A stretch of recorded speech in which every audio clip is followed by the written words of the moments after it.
Hiya folks, and welcome back for part 9 of Let's Play Discworld 2. Last up was the dead collector, so let's keep talking to him. Foreign climes? For a corpse? Well, corpses have needs too, sir. It's not all just fun and games being dead.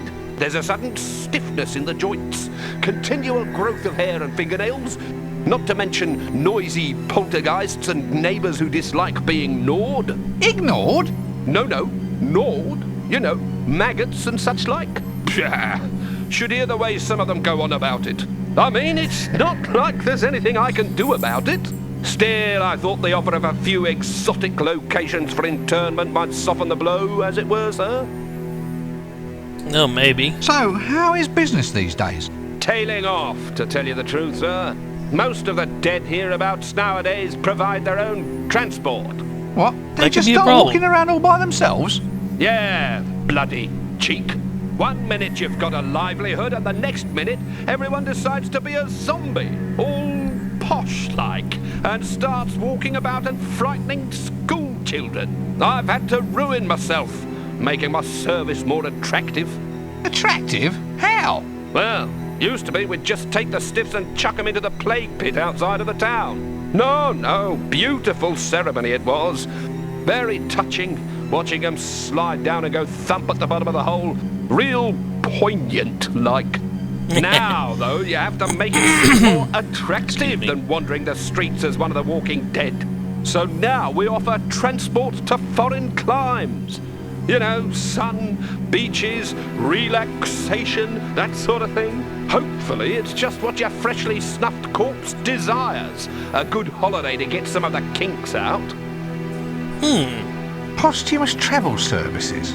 I wonder if he gets many return customers. Hey, you never know. Look, I'm afraid I have to be somewhere else. Hey, you, leave them alone. If you want to join them, you need to be dead first. Well, if we want to go to foreign lands, we have to be dead.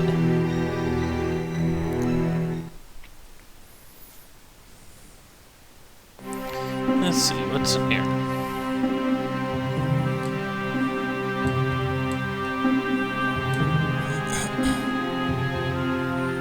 Can you imagine what horrors that could be kept in here? Fortunately, it's locked. Ah, it's locked. Oh, well. Jars, eh? I'd say somebody around here has a pickling fetish. I'm already in enough of a pickle. Look. Granny Weatherwax. A tough lady, this one. Best to let her get the beauty sleep she so obviously needs. As she can't answer, there doesn't really seem any point. Look at that, huh? Bucket? I guess this is the bucket they all kick before they go. Could be. Nope, afraid it's welded to the floor. Huh. Just the thing for putting his equipment on. I think you might be confusing me with someone who actually wants to exert themselves. Well, Just the thing, a cold, hard slab of stone, and what's more, it's unoccupied. I'd need a good reason before I'd lie on that cold slab. good point. Slops. I don't think we ought to examine this one too closely. Oh, why not? I'm not putting my hands in there.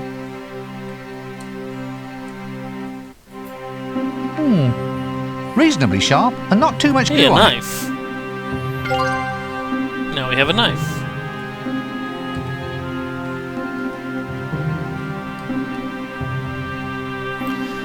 Granny Weatherwax. Can't talk to her, but somehow I doubt Granny Weatherwax is dead.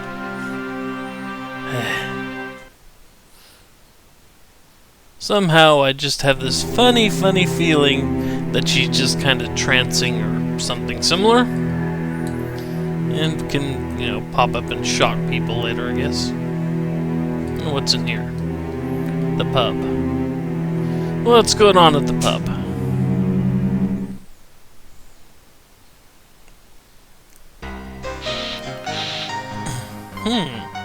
Interesting.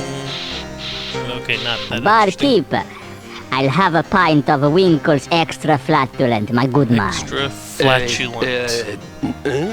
Down here. Oi! I said I'll have... Oi, come back here. Don't you know who I am? I am Casanunda, the second greatest lover who ever lived, and the ladder salesman extraordinaire. Ladders, Come huh? back.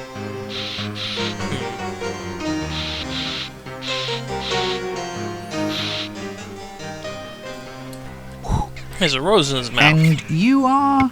I am Casanunda, ladder salesman and lover extraordinaire. I don't know if there's anything particularly ordinary about that. Oh,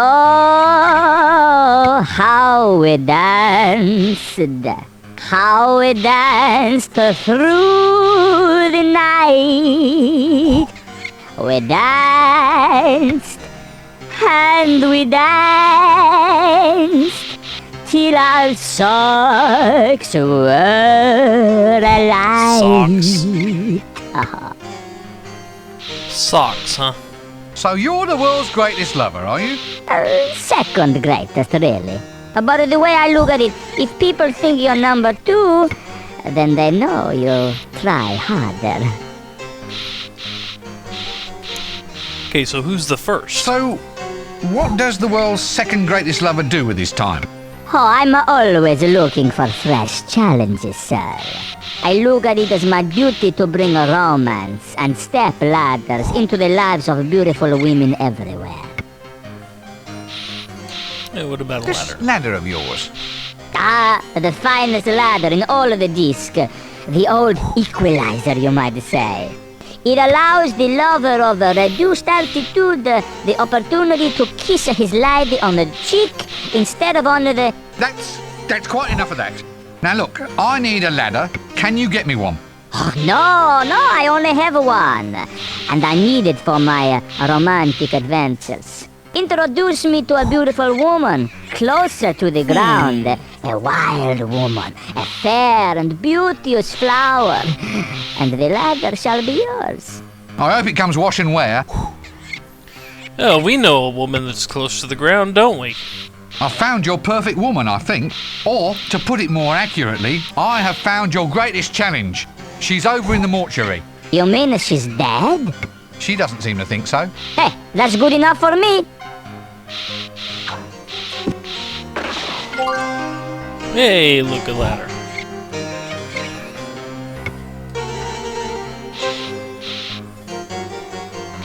A troll.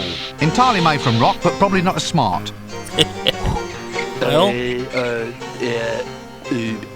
What will it be, lady? Greetings to you, my good man. he's Scottish. And who might you be? Who? You. I'm asking you what your name is. Who are you? I'm fine, thank you. Amazing, isn't it? In any other city, you'd be mayor by now. Just tell me what alcohol you have to drink. And by that, I mean something which neither eats through the glass bottle, serves as host to a colony of sentient protozoa, or ends me up in any obscure, farcical little problems with chaos theory and butterflies. That's all we've got. Protozoa. They're only little protozoa. Ciliate or non-ciliate? I think they're mostly rotifers. Brilliant. He can't tie his shoes, but he can classify Okay. microorganisms. There's one for the education system. All right, give me one very alcoholic drink, complete with sentient rotifers. You want I should make it look pretty with a couple of little amoebas on a steak? All right, whatever. And they say the art of cocktail mixing is long dead. I think this guy proves it's long dead. Let's see what we got. A tankard of ale. Well, sort of ale anyway, if you forgive the busy little creatures swimming in it. Oh, look, some of them are waving. Wouldn't want to drink that, would I? Just the thing to beat myself unconscious with and finally get a bit of kit. Oh, yeah, I guess. Let's look at the rest of these before I hang it up A here. sharp cutting blade. An ironing board might have a dozen fascinating uses, and as soon as I figure one out, I'll get right back to you. A petticoat.